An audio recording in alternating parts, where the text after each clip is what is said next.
Hi muckers, welcome back to my YouTube channel. I hope you're all doing very, very, very well. I am so excited for today's video. We are doing something we have never done before, and I'm just super, super, super pumped because I love doing new things on my channel. Also, do you like my shirt? It says Crushed. This is my friend's logo for their club night that they do. I'm not doing this to necessarily promote them, so you don't have to skip. This is not sponsored or anything.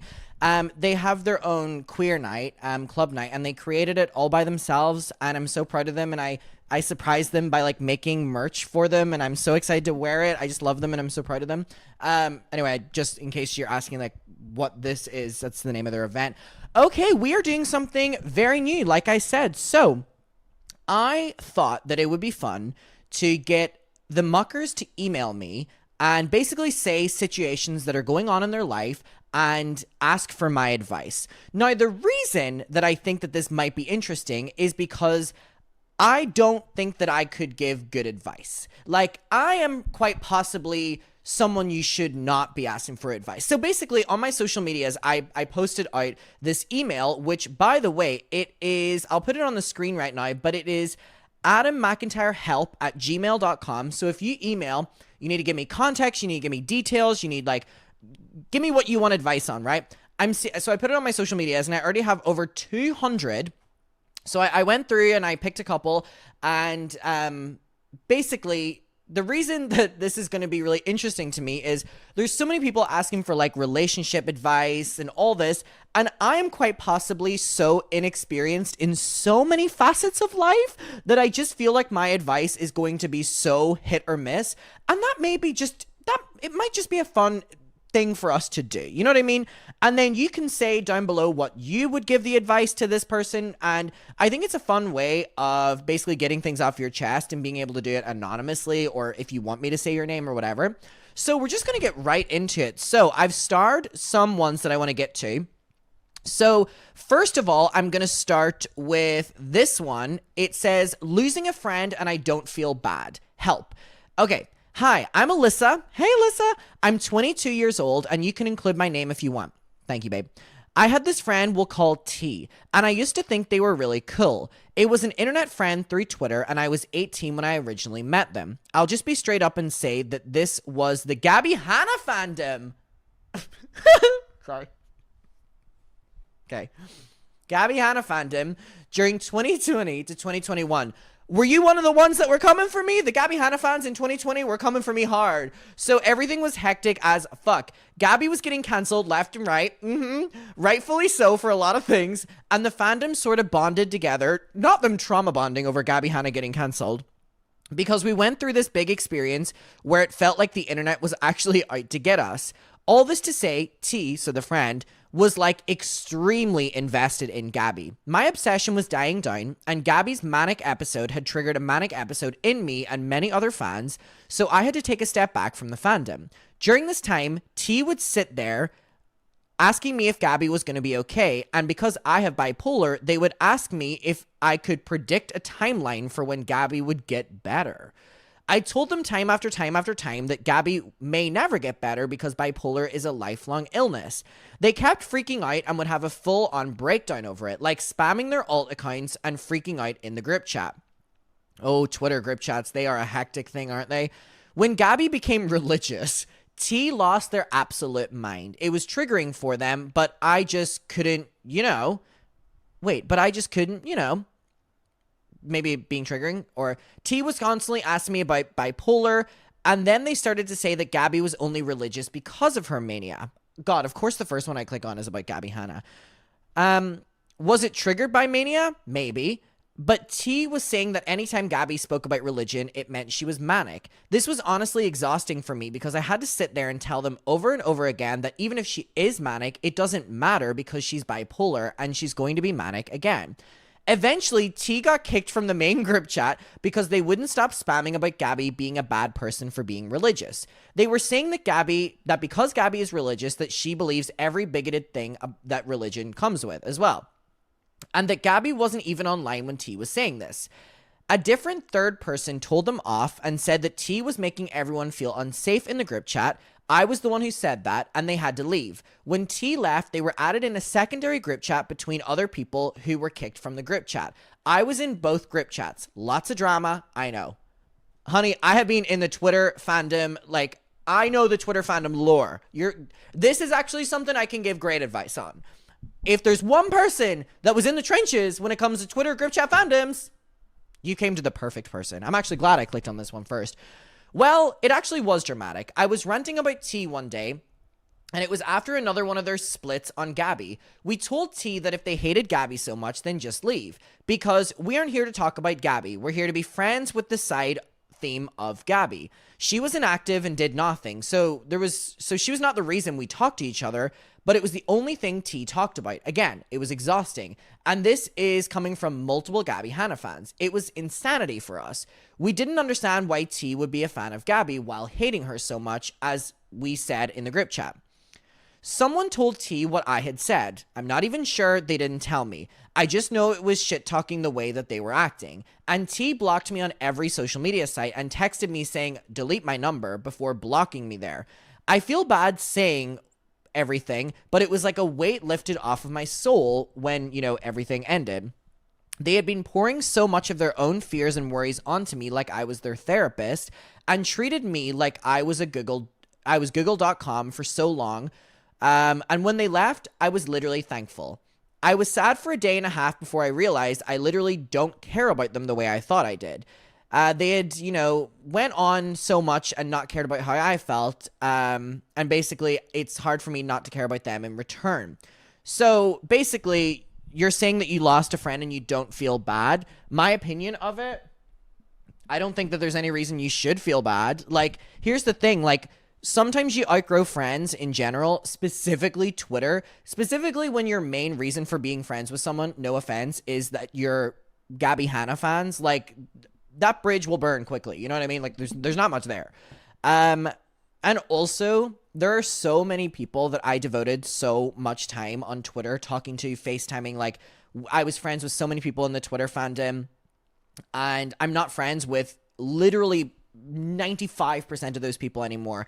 And let me tell you, years later, do I think about those people? Yeah, because you spent a lot of time talking with them and you had experiences with them. Do I care that they're not in my life anymore? No, because you realize that your friendship with a lot of these people, not all, because I do have friends that I've, like, lifelong friends that I've met through Twitter, but you realize for, like, a most part, it's such a shallow friendship because it is online. Now, again, that doesn't mean that an online friendship is shallow and it can never turn into anything, because, again, I've had lifelong friendships with people I've met online. I do think a big reason comes into it that I ended up meeting these people in person. Like, I don't think I'm friends with someone that I was friends with online to this day that I haven't met in person. I feel like that really changes the vibe and makes it more of like a real thing. That doesn't mean that you can't have a real friendship with someone if you haven't met them, but I think it's a big part of it. So should you feel bad for this? No, I mean, it sounds like they were draining you. Again, this was all over Gabby Hanna. Come on, we have bigger issues in the world.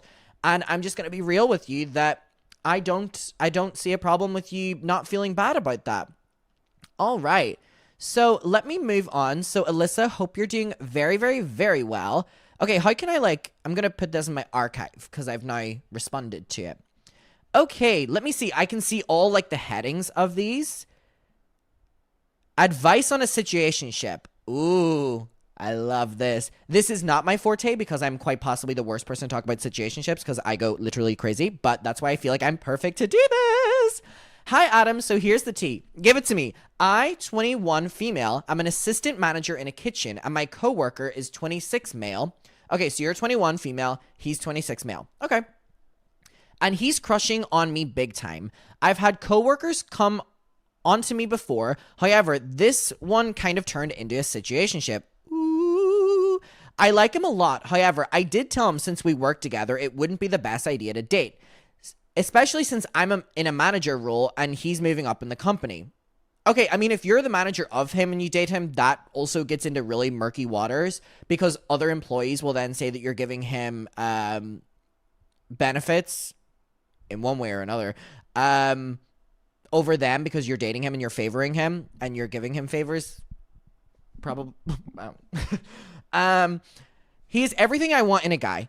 It feels like I have someone so good just dangling in my face that I can't have. I also feel like I'm leading him on since we are kind of a thing, even though I've practically rejected him.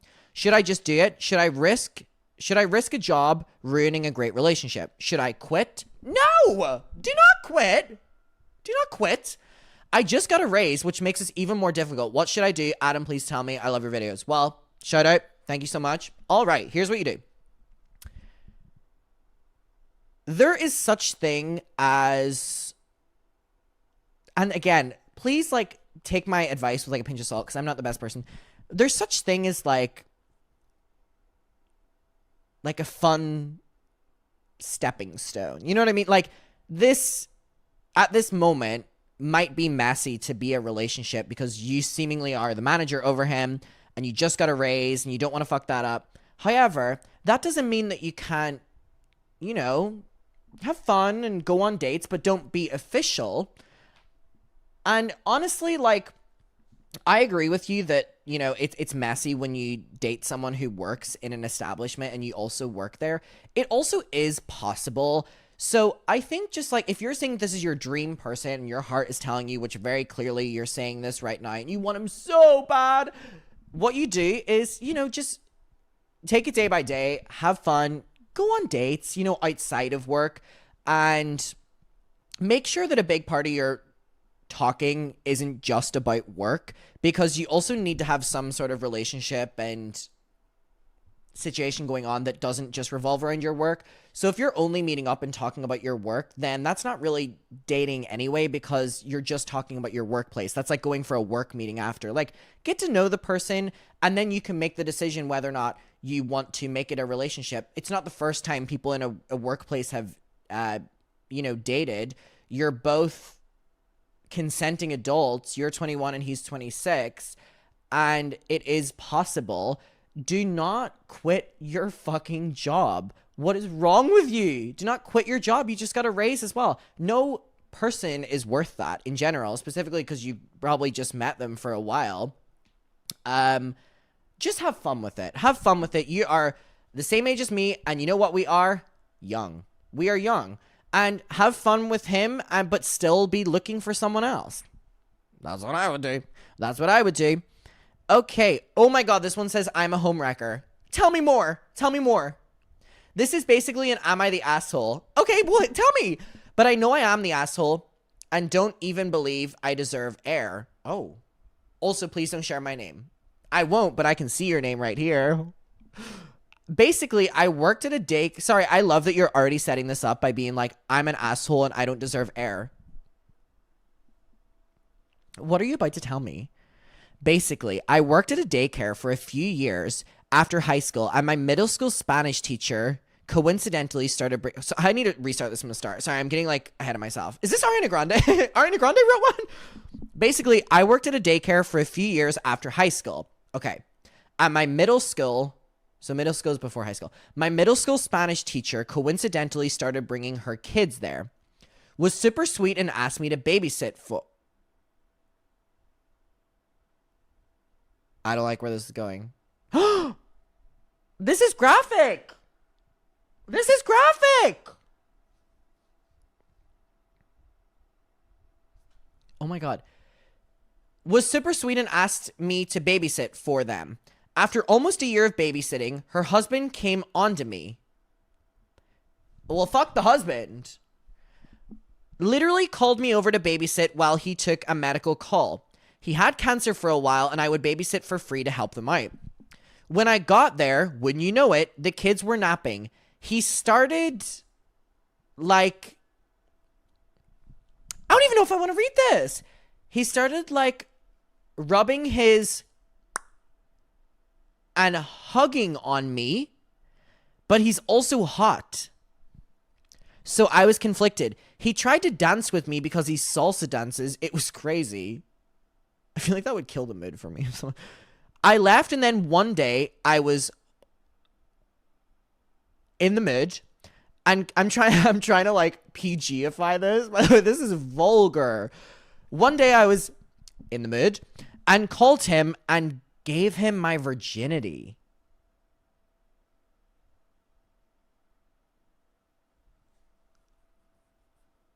I want to know what age you are.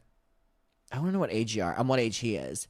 Now, it's been 2 years and we have sex every week / as much as possible. Oh, there are some messy, messy muckers out there. There are some messy, messy, messy muckers out there. You're still having sex with him? I stopped babysitting a few months after we slept together because I couldn't look the mom in the eyes anymore. I hate it because I don't even want to stop it. I know I'm awful, but I don't know what to do. Should I tell his wife? She's also going through health issues at the moment. I'm so confused morally because of this. I wish that this wasn't real, but it is.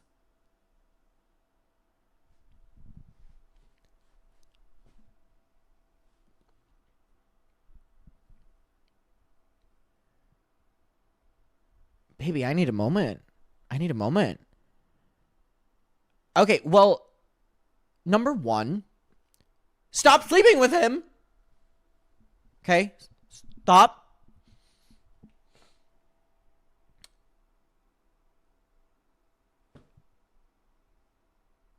Number two, stay away from those kids. I'm just saying, like, when those kids grow up and they figure out what happened and they figured out you were the babysitter, they are going to come after you and you're going to be the bitch in the story. I really would love to know your age. Because you said you gave your virginity to him, which obviously not in all cases, but kind of insinuates that you're maybe younger. Like, I want to say you're like 21 or something like that. Say my age. I assume he's a hell of a lot older. Again, making a assumption because he has multiple children and he's married. That's obviously not always the case, but I also hope that you're younger because I can be like, oh, you're young and dumb, but you need to stop sleeping with him.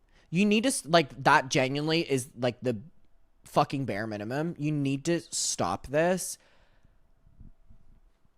I cannot believe that you're sleeping with your middle school Spanish teacher's husband. Okay. You need to stop sleeping with him.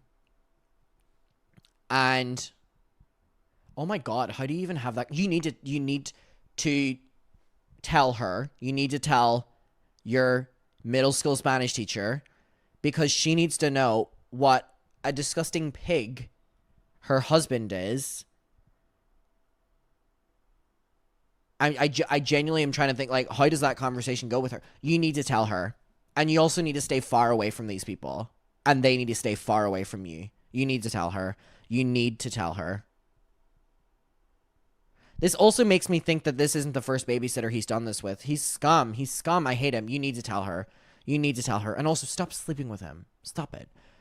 Jesus Christ, y'all are fucking messy. Okay, let me go to another one.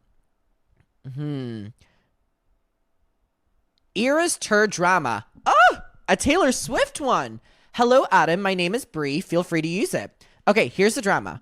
When Era's tour tickets first went on sale, I had a roommate who was a huge Taylor Swift fan, to an unhealthy degree.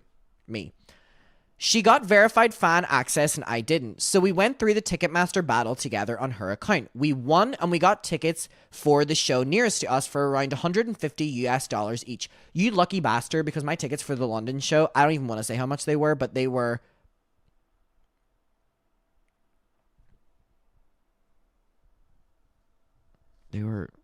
I went to all 3 nights and each night was, I paid over £1,000 for the tickets. So you lucky bastard that you got them for $150. Fuck resellers, because that was the only reason I was able to get tickets. We were both super excited. I've never been to a Taylor Swift concert, and she has been to several, which is important to keep in mind because she knew this was my first opportunity, and she had already had several. Okay. Her family is very, very, very wealthy, and mine is not. Several months passed, and I have picked my outfit, and we went... Several months passed, and I went out my outfit... I picked up my outfit, sorry. Clearly, I can't fucking read. And went out of my room to show her. She started laughing and said, oh no. She said, I forgot to tell you while laughing. She then proceeded to tell me that she really wanted to sit in the pit. So she sold our original tickets for for 1,200 US dollars on resale each. Fuck her. She is the problem. Fuck resellers. A bitch like her was the reason I had to spend so much money on a fucking standard seat to the Taylor Swift. And obviously I did it, but I just wanted to go so bad. Fuck resale. Fuck these people that buy tickets for like 150 US dollars and they're reselling them for fucking $2,000. Kill. I'm not gonna say that. Death to all of them. So she sold each ticket for $1,200 each just to get a pit seat for herself. She told what originally were $150 tickets for over $2,000 each. She Venmo'd me the money I had paid her originally, so the $150, and said that if I can't find a way to get another ticket, we should totally take a picture together outside the stadium for Instagram. Oh, death sentence. I said that I could never afford it now, and she told me that if I wanted expensive experiences, I should find a better paying job. Fuck her. Fuck her. She didn't even have a job. She just had her dad's credit card at 22 years old. Fuck her. And I'm a special education teacher. I'm so fucking sorry. This is... Ooh! Fuck her. Fuck her. Has this show happened already? Like, I genuinely want to buy you tickets to the Taylor concert.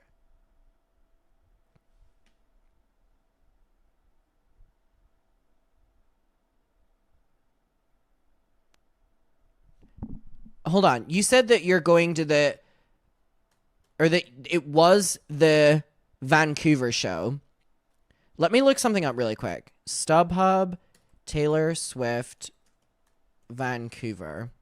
Fuck her, dude. That really pisses me off. That really, really, really pisses me off. Okay, Vancouver, December 8th, I guess. How much are these tickets? Oh, fuck. Yeah, this is gross.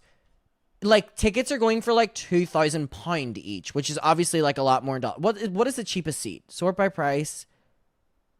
Wait, is that the cheapest one? 1.6 thousand? Are you fucking kidding me? Even nosebleeds. Okay, Vancouver is more expensive than what I was going to do for my show. Or what I did for my show. Dude, this is actually gross. These resale prices, and your friend is a part of the fucking problem. This is really irritating. God, this has really pissed me off. Sorry, I'm looking if there's another Vancouver show. Okay, it's in December. Sorry, bear with me a second. God, what an evil bitch. Okay, she's doing a lot of Vancouver shows. December 6th. What are prices like for this? Oh my God. They're literally the same. What about the December 7th? They're the fucking same. What the actual fuck? Starting at 3,000? If you're a reseller, literally die. I actually do need you to die. Dude, this sucks. This sucks. And you know why this sucks? She has been to shows of Taylor before, and you haven't.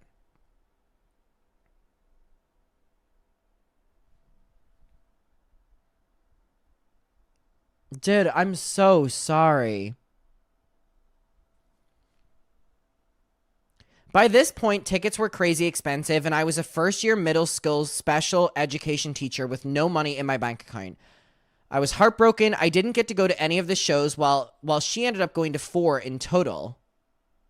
Oh, this was a show that happened. Okay, wait. Sorry, I read it. Vancouver will make sense in a second.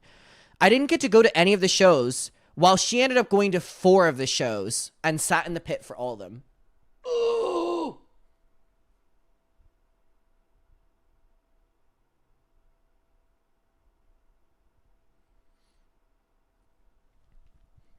Taylor's coming to Vancouver, which is only an hour drive from me in a few months, and I desperately want to go, but it's too expensive.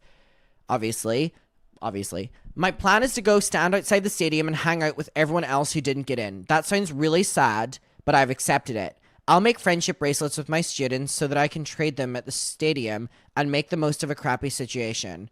Anyways, that's my sad story about why I'm not going to the Eras tour. Have a great day, Brie. Okay. You better not be roommates with her still, and you better not be friends with her still. I need to ruin this girl's life. I need her to suffer.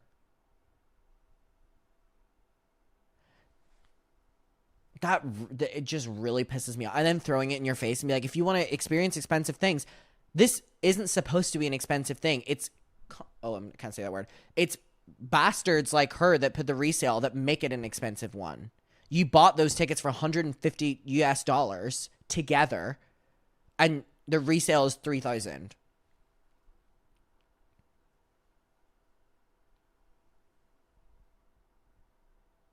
Brie, I'm devastated for you. Like, I'm really devastated for you.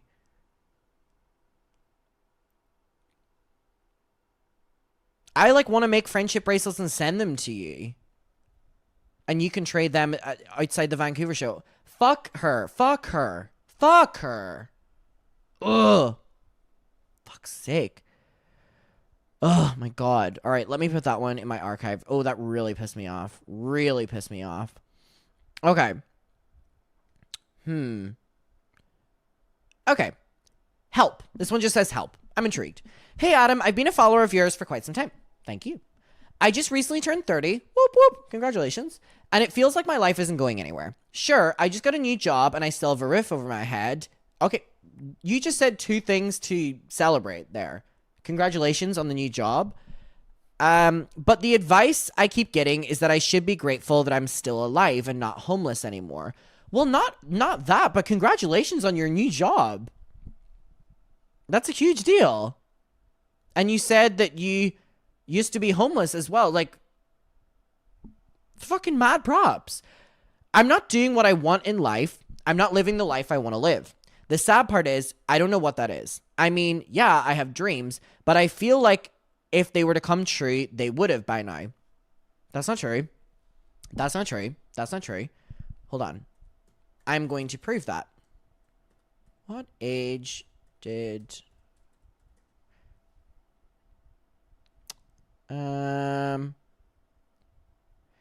There's a clip from Judge Judy that I love. I'm trying to find it. And she's like, if you didn't make it in your 20s, make it in your 30s. If you didn't make it in your 30s, make it in your 40s. If you didn't make it in your 50s, make it in your 60s. Like, there is no time frame on life.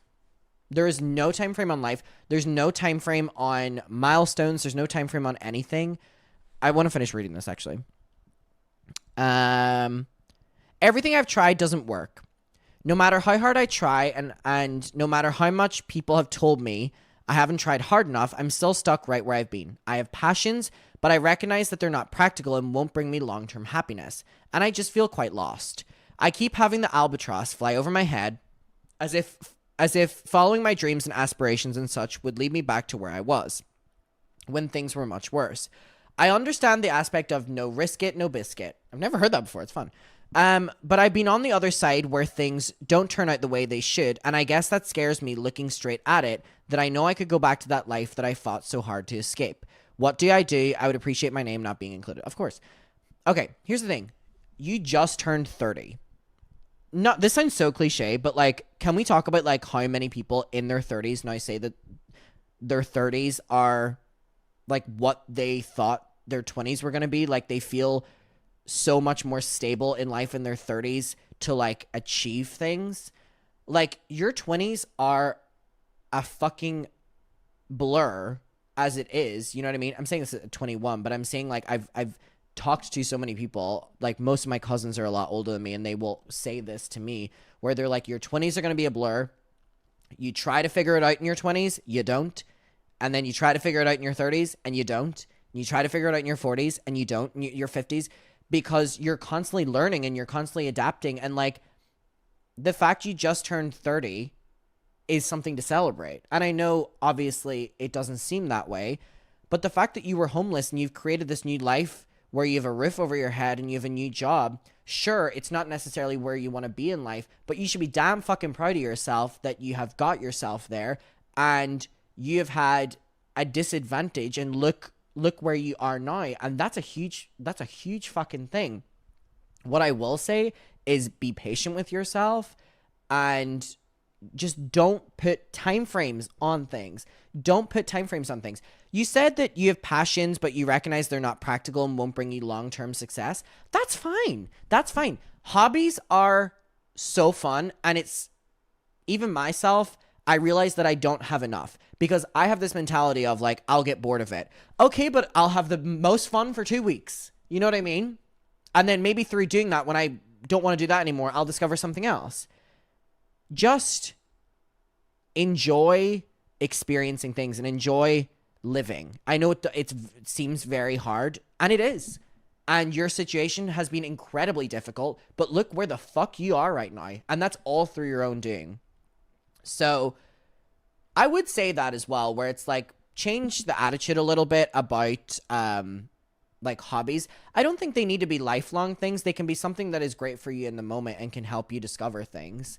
And I'm sending you so much love and happy birthday and congratulations on the job. Okay. So let me put this in my archive. Let me do another one of these. Okay. Clubbing and partying advice. Now this is my forte. Hey Adam, my name's Sabrina and I hope you're well. I hope you're well too. Is this Sabrina Carpenter? Please, please, please don't prove I'm right. I hope you're well. I love your content. Thank you. Your coverage of Dramageddon 2 was so fun. I also love when you share your personal life experiences travels. You uploaded a recent video about the topic of clubbing. Well, thank you so much for watching it. And it took me to reflect on my own experiences. I don't have a lot of experiences with clubbing, partying, and it dawned on me, not sure if it's the right word, LOL, that I haven't been going to them as much. All right.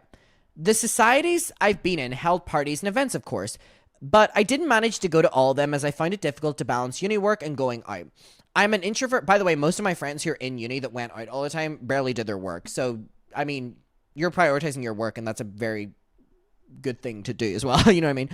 I'm an introvert, but I do enjoy being social, and I've been to clubs 2 or 3 times overall. I don't mind it, but the more I think about it, the more I feel like I haven't had many experiences. I feel like I'm not having fun while in my early 20s. Job hunting has been my focus. I want to travel, so I would need funds to do that, and I feel like time is passing by. But I don't want that to stop me having fun. So there are some questions I have. Okay.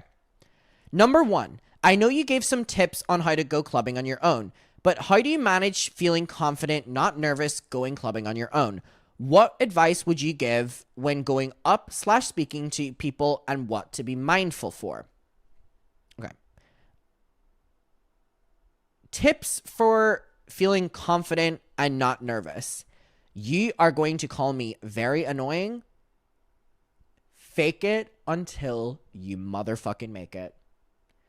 I now feel confident going into a club on my own because I'm like, fake it until you make it.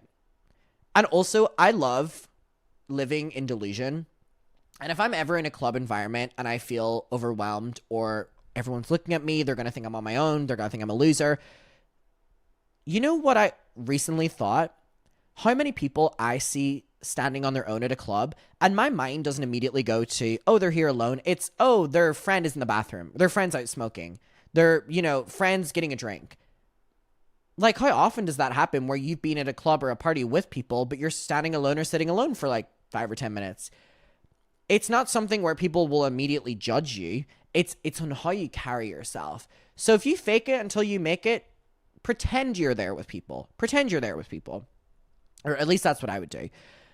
Advice on going up/speaking to people. Okay, you've got to analyze. You've got to analyze the scene. You've got to analyze the scene. Again, I've been very open about this. My favorite place to speak to people when it comes to clubbing is a smoker's area.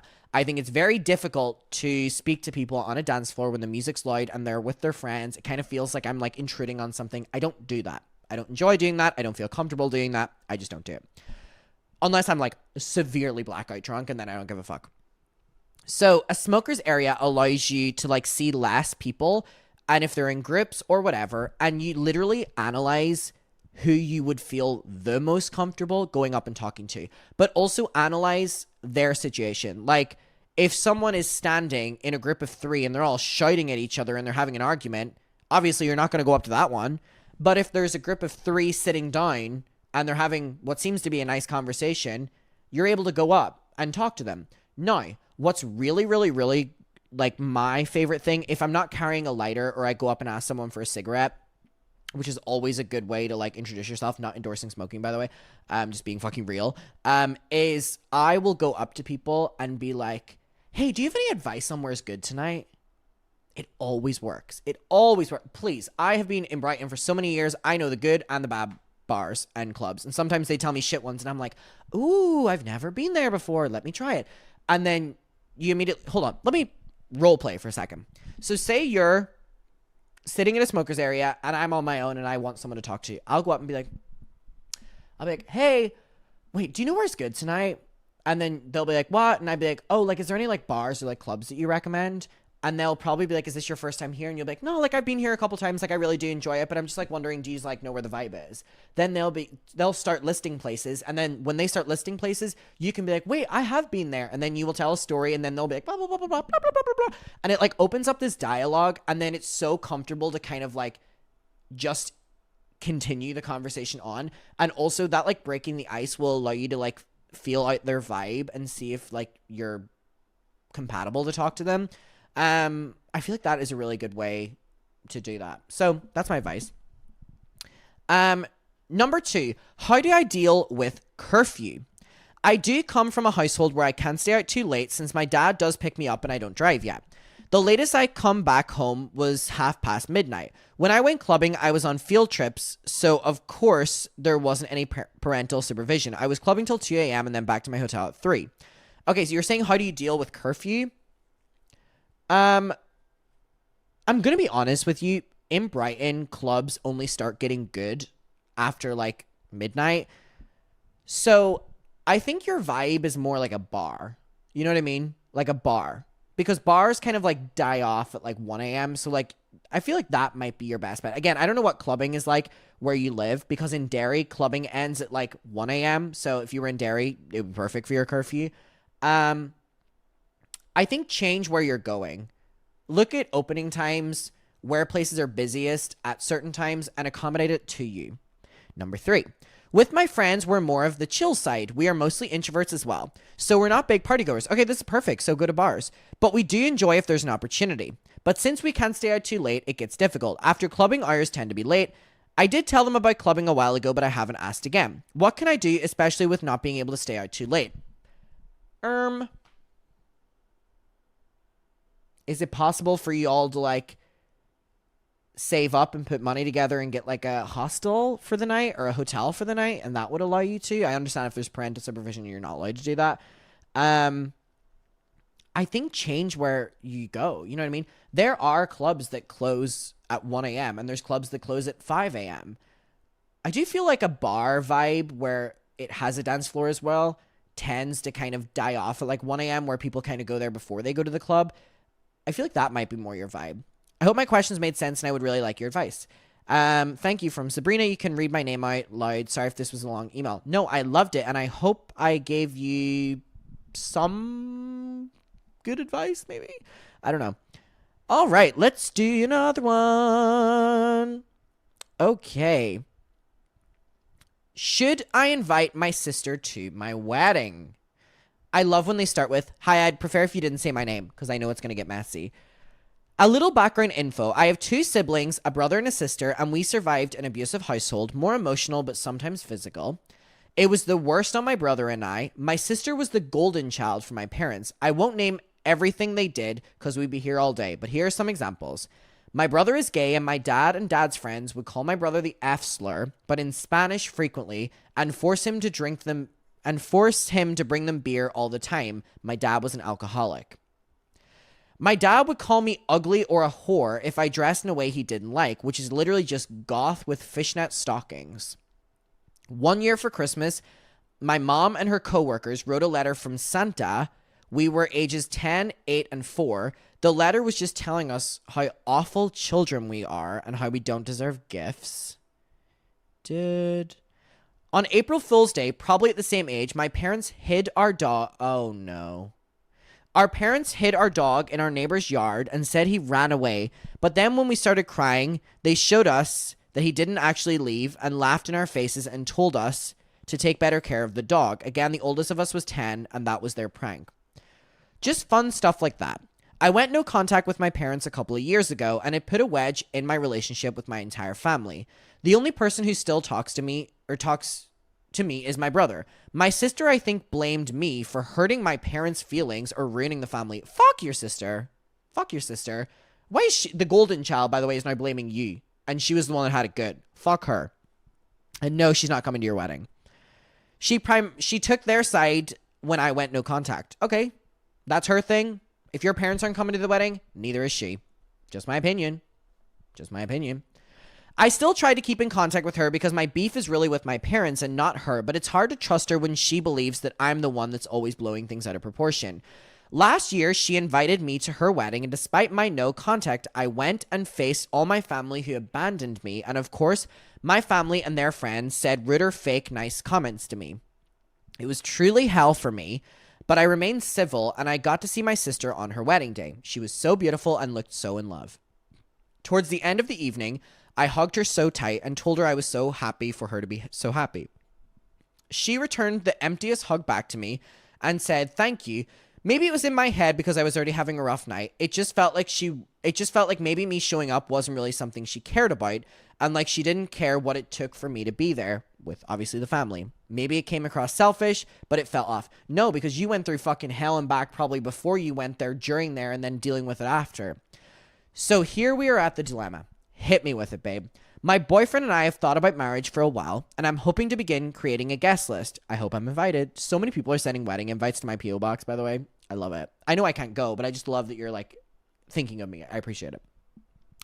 My struggle comes back to my sister because even though she is having some struggles with my parents now, I still think she blames me for the rift in the family. I would love for her to be there, but I feel like our relationship has gotten too messy, and I'm scared she'll show my parents the location of the wedding or other family members, and they'll show up uninvited to ruin my wedding day, as none of the family will be invited. So what should I do? Okay, I'm going to be honest. This is your special day, and you're already stressed at the idea of inviting her for the fact she'll show up, the fact she might leak it to the parents. I don't think anyone wants you to be stressed on your wedding day. People may agree with me. People will be like, family's family. I'm not like that. I don't like a lot of my family, extended family, don't care for them. I don't think that because you're blood means that you have to be loyal to someone. I don't think that way. If it was me, she's not getting an invite. People in the comments may give you a more mature answer than that, but right now my attitude towards family is I don't care if you're blood. If I have a reason not to like you, I don't fucking like you just like a stranger, because at the end of the day, we're blood. I don't give a fuck. Who are you? Like, it's like being forced to know someone. All right, we'll archive that. I'm trying to figure out how long I've been going for, because I'm yapping, but I don't want to go on for too long and bore everyone. Fuck me, we've been going for 40 fucking minutes. Jesus Christ. I actually really enjoy doing this. I hope people like this. Okay, we'll do one more because I'm genuinely enjoying this. Please, for the love of Christ, support this video because I want to justify doing this more. And also, please email me ones. All right, let me do another one. So we've had some relationships, some family. Okay, I'm like looking. I secretly hate one of my friends. Someone said I'm having boyfriend problems. Someone else said a baddie needs help. I like the sign of that one. A baddie needs help. And a baddie is going to give you some help. Hey, Adam. First of all, I want to say I'm a huge fan. Please don't say my name. All right. Can't wait for this one. So I recently found out my boyfriend of 2 years has thousands of pictures and videos of Instagram models practically naked and porn on my boyfriend's saved file on Instagram. I've talked to him about not doing that in the past because it makes me feel like I'm not pretty or fit enough and hurts my feelings. Because none of the girls even look like me. And he told me that he wouldn't do it again. 2 years later, the week after I find out I'm pregnant with his kid, I check his phone. Congratulations on being pregnant, by the way. And I hope everything goes well. I checked his phone the whole time. Nothing had stopped. There's more stuff as recent as 2 days ago. Stuff he saved when I was sleeping in the same bed as him, and I got upset, and he said he would delete Instagram, so he deleted that Instagram account he had. Before I would even go through it all. I still think about it all the time and how bad it makes me feel, but I'm currently pregnant and don't know what to do. Okay. Now... Okay, an interesting one to end it on. You've been together for 2 years and you're now pregnant with his child. Let me get comfortable so I can discuss this one. Now I feel really comfortable. Boyfriend of 2 years, pregnant with his kid. He is constantly saving porn and saving all these images and pictures of Instagram models on his phone. You've already had the conversation 2 years ago. He said he would stop doing it. He's still doing it. Now, this isn't, in my opinion, again, very limited life experience. In my opinion, this isn't obviously end your relationship worthy. In my opinion. You've already had the conversation with him. You already had it recently again.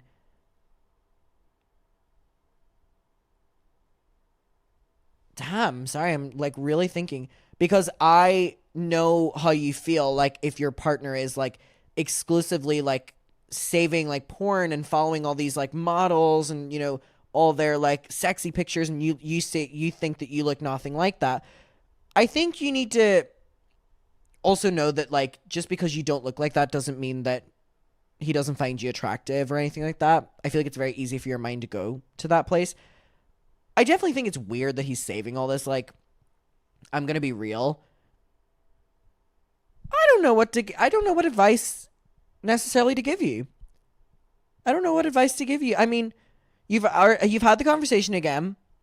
It seems that this is something he's always done and continues to do. My main thing is I want you to have the best pregnancy ever, and I want you to have a safe, stress-free pregnancy.